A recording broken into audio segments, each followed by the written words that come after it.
Passage 1 is adapted from a speech delivered to the New York County Lawyers Luncheon Forum in 1992 by Judge Miriam Cederbaum, Women on the Federal Bench. Passage 2 is adapted from a speech delivered to the School of Law at the University of California, Berkeley in 2001 by Justice Sonia Sotomayor, a Latina judge's voice. Passage 1. Many women of my generation believed that separateness undermined equality and we sought integration. I've never referred to myself, for example, as a woman lawyer or a woman judge because I have always believed that those were not categories. That is, people are undoubtedly men and women, but lawyers and judges do not have genders. This is a viewpoint that is now controversial and is under attack by some feminist theorists who propound the idea that women think differently from men and that there are gender-based intellectual differences that should be recognized in the workplace. Although undoubtedly we are all affected by our individual experiences and acculturation, our common legal education has ingrained in us the enormous importance in our democratic society of a tradition of independent and impartial judges. The preservation of this tradition depends on judicial integrity, which is the ability and willingness of upright judges to set aside, to the extent possible, their personal sympathies and prejudices in deciding legal disputes. This in turn requires of judges honest self-appraisal and the recognition and acceptance of one's own fallibility. In some cases, this ideal may be more easily said than accomplished, but after more than 6 years as a federal trial judge, I have not seen any basis for believing that gender plays a role one way or the other in any particular judge's ability or willingness to exercise self-restraint. I also believe that a good judge should recognize as to all litigants, but especially as to criminal defendants, that there but for the grace of God go I. That is, that judges are members of the same species as all the human beings who appear before us. Whether we call it humility, humanity, or compassion, I have not observed differences in this quality among my colleagues that can fairly be explained by gender. The same can be said of wisdom and intellect.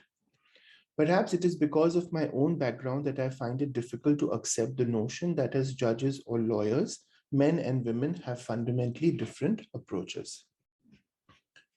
Okay, so that was the first passage.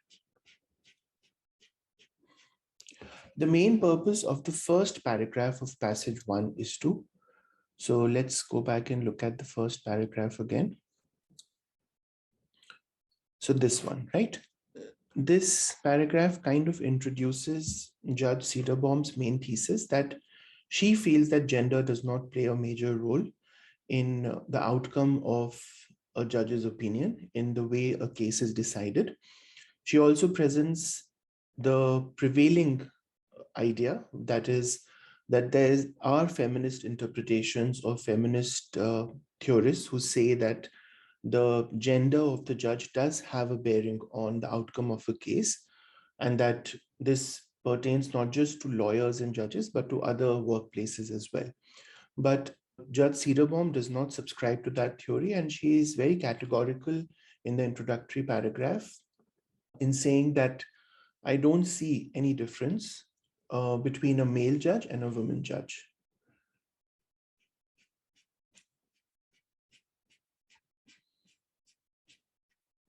Place Cederbaum's point of view in a particular cultural context, suggest Cederbaum's openness to the views of those who disagree with her, express Cederbaum's political solidarity with a group of feminist scholars, defend Cederbaum's position from the criticism of her colleagues. So I think this would be A, because she talks about her views in the sense that she does not want to be called a woman lawyer or a woman judge. She thinks that those are not categories. But in today's cultural climate, that view is not popular. And she presents the views of feminist theorists who think that gender does have a role to play in these categories. So that is why her point of view is presented in a particular cultural context, which is the context of today, the time in which the passage was written. Now, She is not suggesting her openness to the views of those who disagree with her. In fact, she is saying categorically that I am not open to the idea that feminist theorists put forth. So she doesn't suggest her openness. She is not expressing solidarity with a group of feminist scholars. She is presenting them as a group that she does not agree with, so not C. And this is not meant to defend her position from the criticism of her colleagues. Her colleagues are not brought up at all. She is only presenting her views on gender within the workplace and the views of feminist scholars whom she doesn't agree with. So A.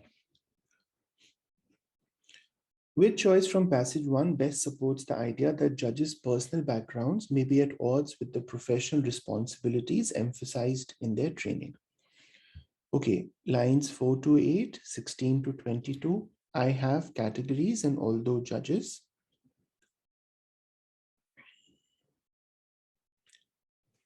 I have categories, and although judges,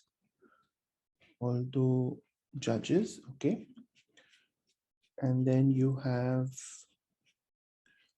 2732, this accomplished and whether intellect.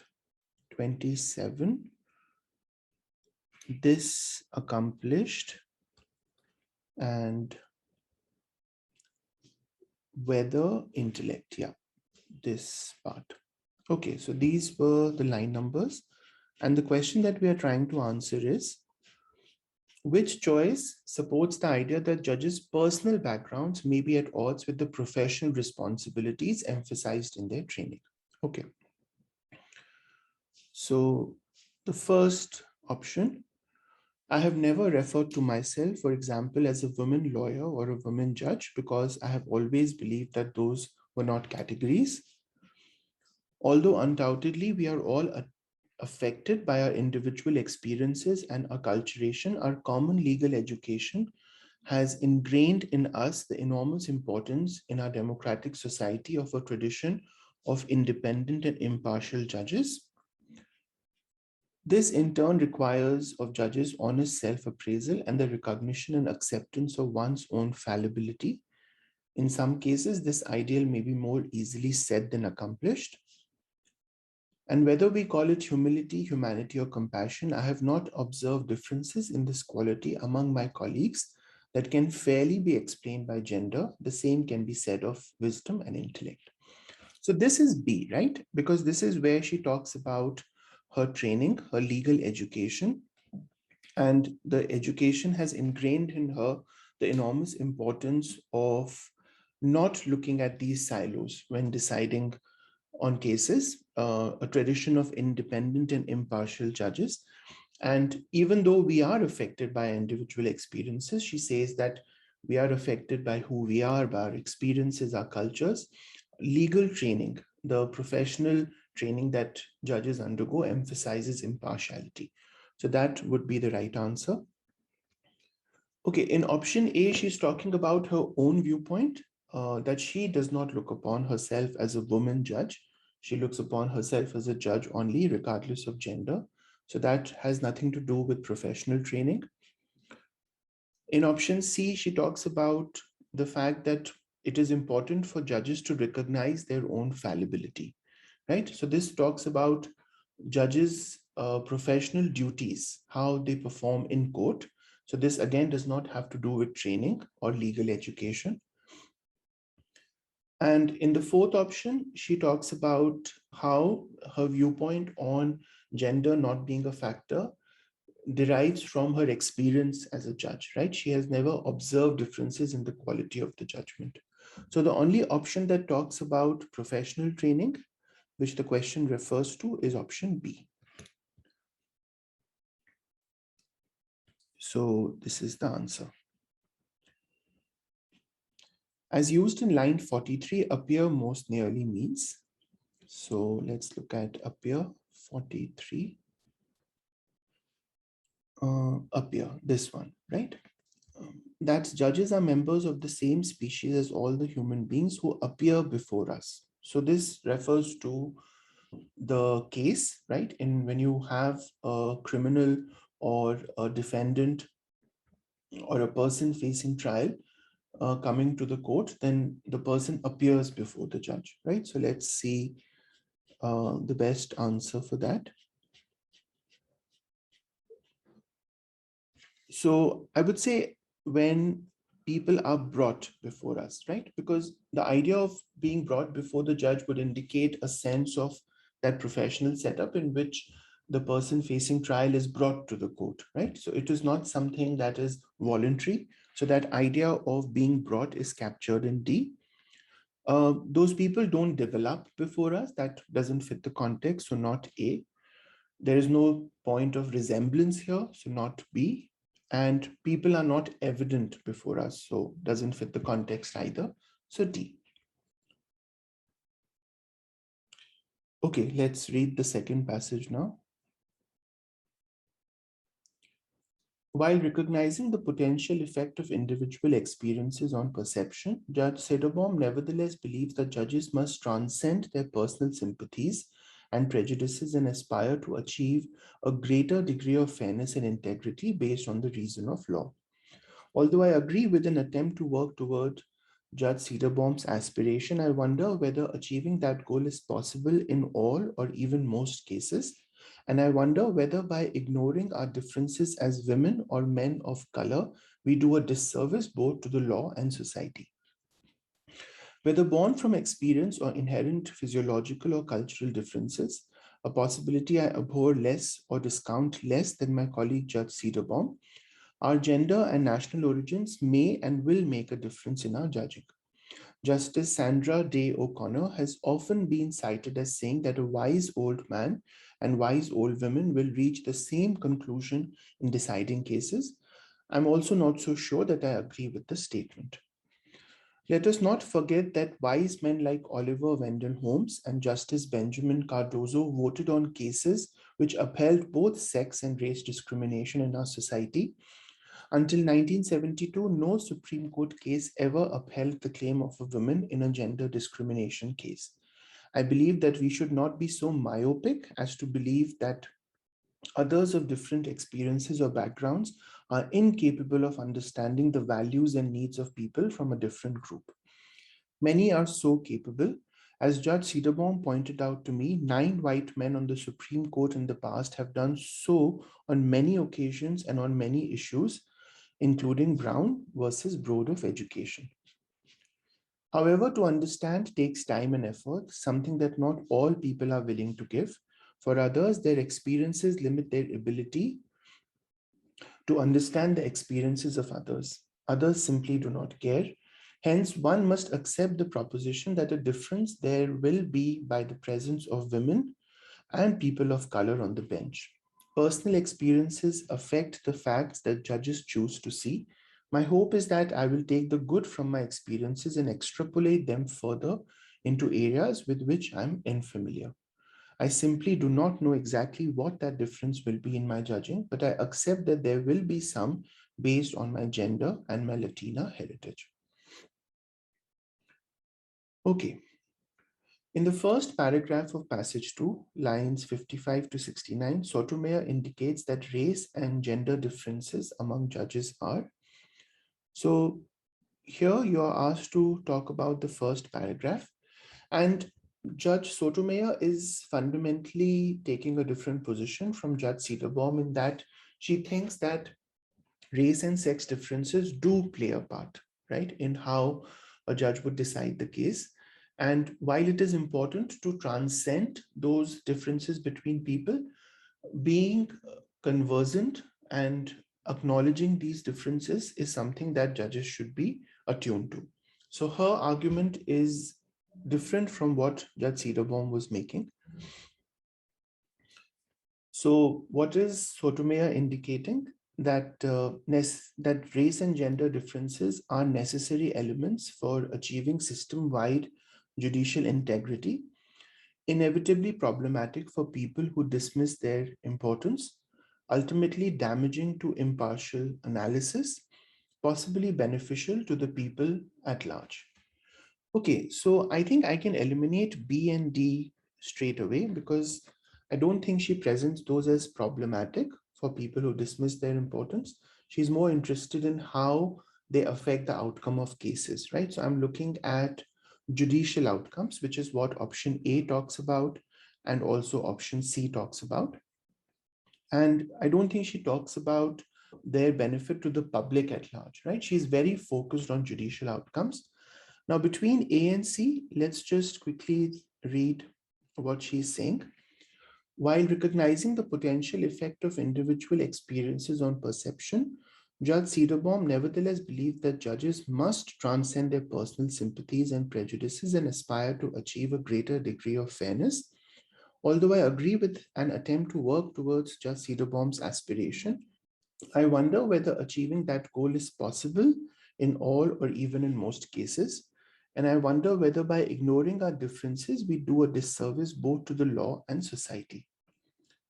So I don't think that option A is a good answer because this is sounding very certain, right? And there's a sense of questioning in Sotomayor's tone, right? She's saying that while it's admirable and it is worth aspiring to reach a stage where your gender and race differences don't matter in how you decide cases, she is not sure if that's possible, right? And whether it's beneficial.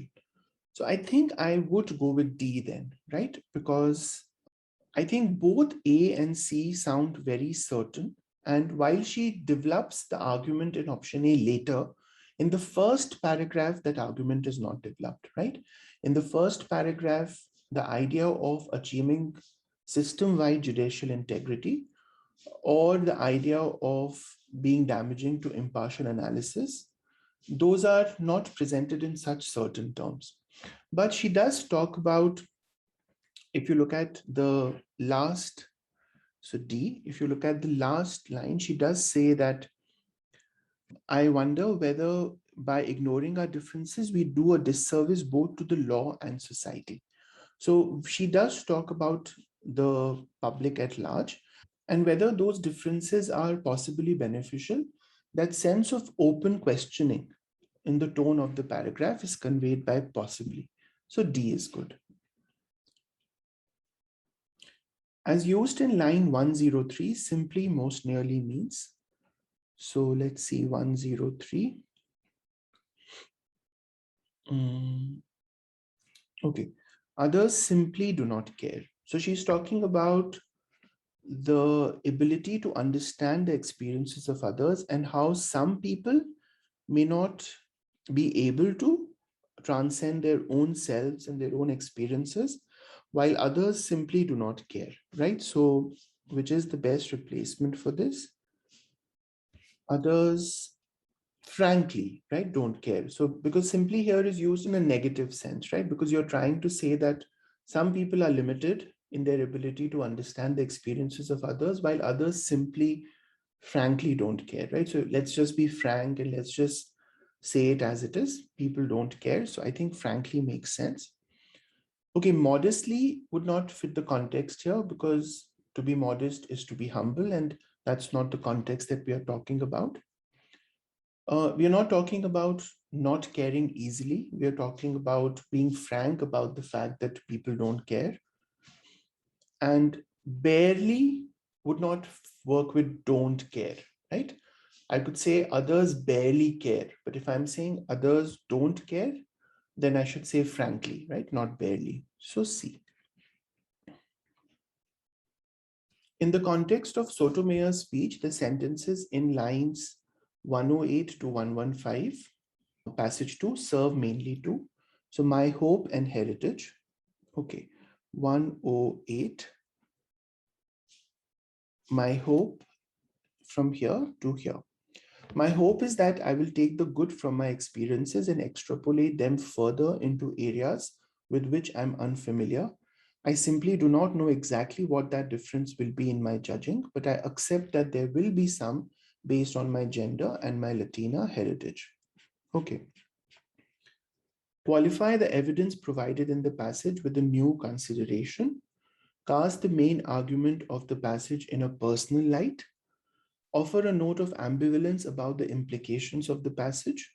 Summarize the nature of the life experiences outlined in the passage. So I think it would be B, right? Because the main argument of the passage that Sotomayor is making is that I think it is worth aspiring to reach a stage where your personal experiences and your personal self does not have a bearing on the outcome of the cases that come before you. But I don't think that's possible. And I don't think that's also something that works in all cases, right? For example, she speaks about the case of male judges who decided gender discrimination cases that were brought before them. And until 1972, none of those cases were decided in favor of women. So she's saying that I think the idea of these differences might have some importance to the to legal jurisprudence and how these cases are decided. And then she talks about in those lines about her personal hopes for her work as a judge, right? So she's casting the main argument in from her personal viewpoint. This is why B is good. Okay, she's not qualifying the evidence with a new consideration, right? In fact, she's kind of leading from the evidence in the passage to say that I agree with what the evidence presents, and I feel that I should also be open to using my own gender and ethnicity to have a bearing on the cases I decide, right? So there's no qualification of the evidence. There is support for the evidence through a personal lens. There's no note of ambivalence about the implications of the passage. She's quite certain. She's saying that I hope that I would be attuned to my gender and ethnicity if that is something that the case demands. So it's not C. And it is not a summary of the life experiences outlined in the passage, right? This is a very personal lens. She's talking about her hopes as a judge, right? So this is not a good answer. Which choice best describes the relationship between the two passages? Passage 2 demonstrates the logical inconsistencies of the arguments in passage 1. Passage 2 offers specific anecdotes that support the ideas in passage 1. Passage 2 responds directly to the claims put forth in passage 1. Passage 2 provides a theoretical justification for the discussion in passage 1. So I can directly eliminate B and D because Sotomayor is not supporting the ideas of Cederbaum and she's not providing a theoretical justification for the discussion, right? Now, between A and C, I think C is a better answer because I don't think she's saying that Judge Cederbaum's arguments are logically inconsistent. She does acknowledge that the idea of transcending your gender, your race, your ethnicity is worth aspiring to, but I don't think it's possible. And I don't think it always works, right? So she's not exposing logical inconsistency. She's in a conversation with Judge Cederbaum. So C. How do the two passages differ in the attitudes of each author towards the personal views of judges? Cederbaum believes that personal views shape judicial decisions, whereas Sotomayor considers personal views to be less relevant to judicial decisions than other factors are.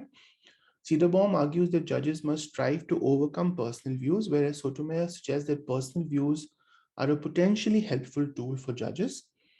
Cederbaum implies that personal views slow the judicial process, whereas Sotomayor contends that understanding one's personal views is an important part of the law. Cederbaum asserts that personal views are widely considered to be irrelevant in modern society, whereas Sotomayor assumes that personal views are characteristic of human nature. So this is B, right? Cederbaum's main argument is that we should strive, we should aspire to overcome our personal views when we decide cases, while Sotomayor says that your personal views could be a potentially helpful tool for judges. She ends the passage by saying that my Latina heritage and my gender might have a bearing on the outcome of the cases, and in some cases, that is desirable. So it could be a potentially helpful tool for judges.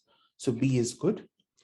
Cederbaum believes that personal views shape judicial decisions, whereas Sotomayor considers personal views to be less relevant. So this is opposite of what both authors are saying.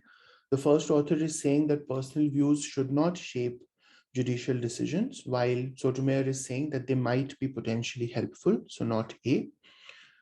Cederbaum implies that personal views slow the judicial process, whereas Sotomayor contends that understanding one's personal views is an important part of the law.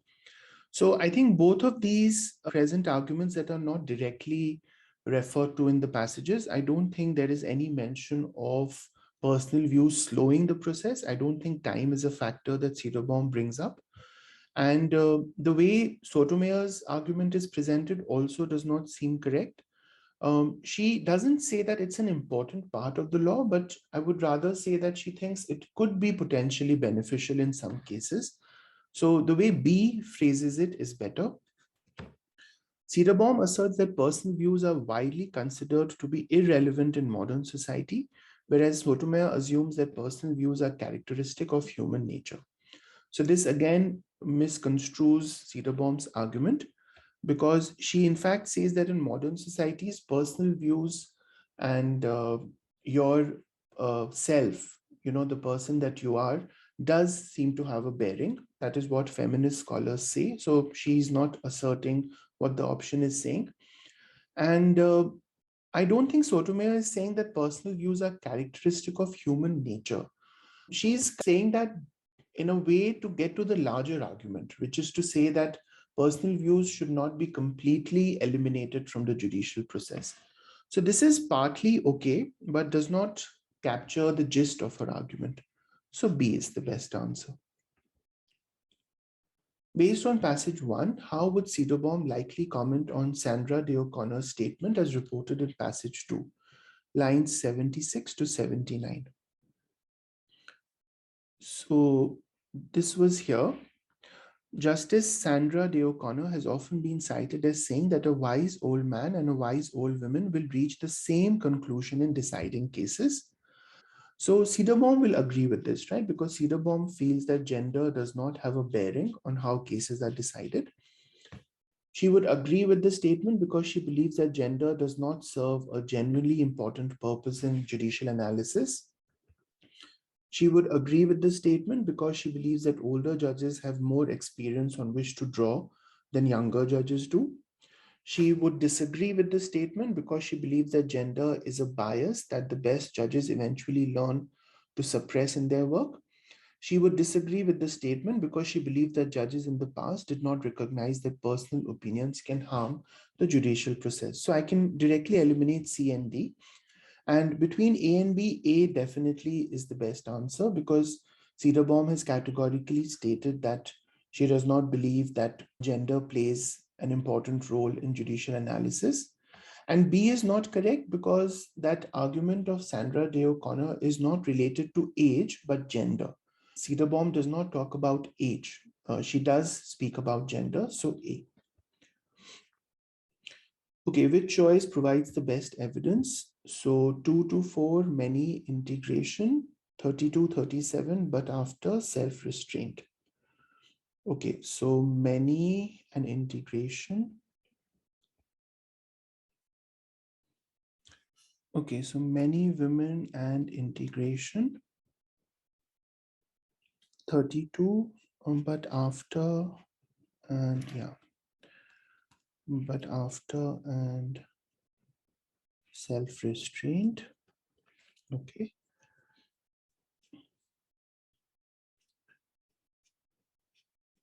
38, I also, 41, that before us.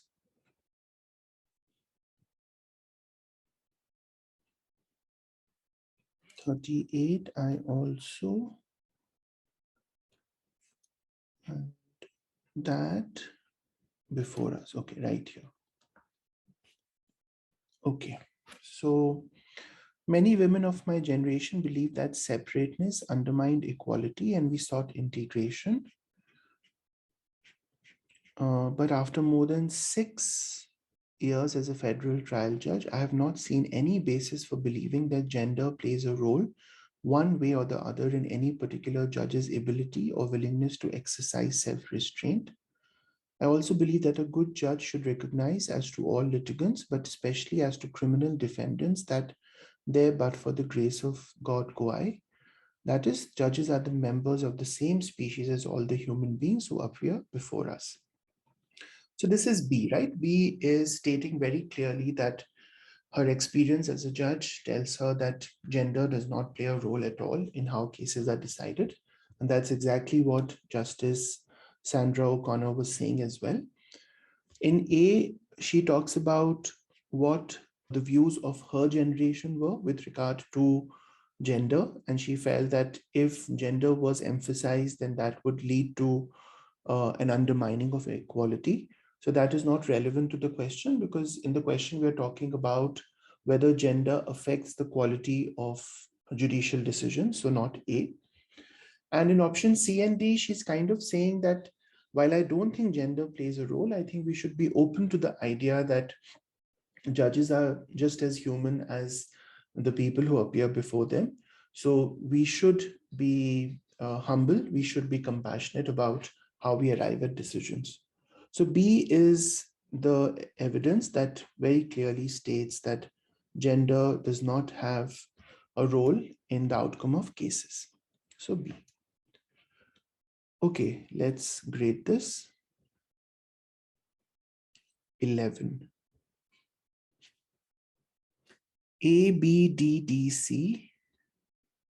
A, B, D, D, C.